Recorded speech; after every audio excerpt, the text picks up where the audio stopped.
Hi everyone, here's a quick SMT hack that'll save you time and frustration when dealing with partial reels.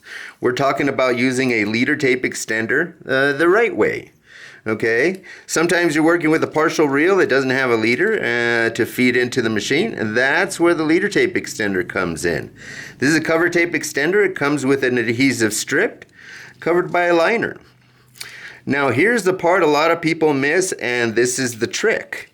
When applying the leader tape extender, make sure you roll it over so the adhesive fully grabs the very end of the existing cover tape. See how I'm pressing past the edge and rolling it down? This ensures the new tape catches and lifts the original cover tape when it feeds. If you don't roll it over like this, there's a good chance your cover tape won't lift properly. And that's a recipe for feeder jams and misfeeds.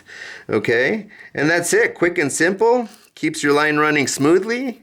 And make sure you're using the Sierra Electronics 3 times the holding power leader tape extenders.